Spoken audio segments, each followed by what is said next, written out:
Hello, I'm Laura Ford and welcome to TTV's Corporate Newsroom, another service that we provide.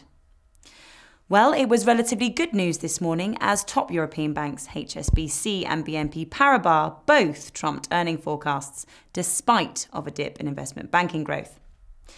Lower losses on personal and corporate loans saw the half-year profits of HSBC hit £7 billion.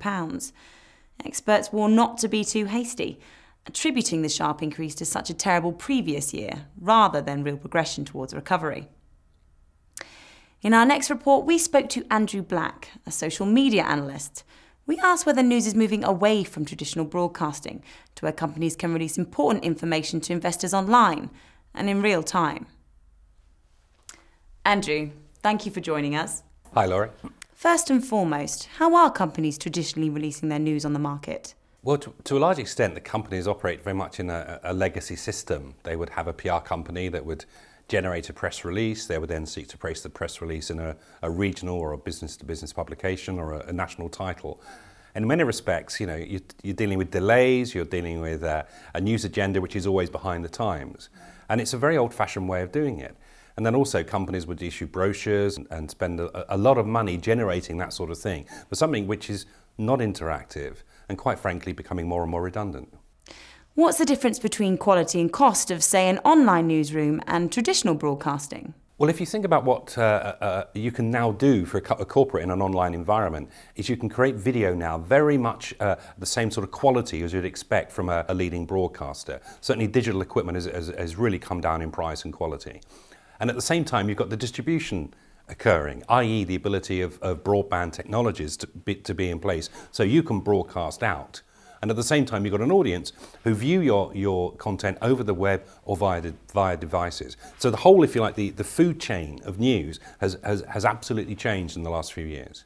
You mentioned some of the benefits there. Could you explain some of the additional benefits for an online newsroom? If you think about using an online newsroom, in many respects, you can create more of a news agenda because you're not just reporting things like results or acquisitions. You can talk about things like your environmental policies. You can talk about individual case studies. You can make a much more rounded case for your company in terms of your engagement with your audience and your shareholders. You put an emphasis on engagement. How important is interactivity for today's users? I think for the brands of the future, brands are almost have a conversation with their users. It's almost community based. And if you look at a company like Starbucks, for example, it has a huge Facebook group who regularly interact with them and offer ideas on how Starbucks can improve their brand. They're not even having to go to very expensive management consultants for that sort of advice. They're growing with their community. Why should corporations use video?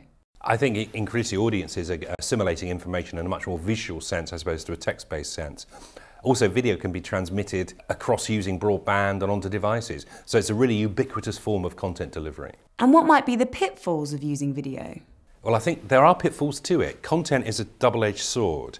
And if you think you can produce good quality video cheaply without looking at the production standards, you can come across as being amateur.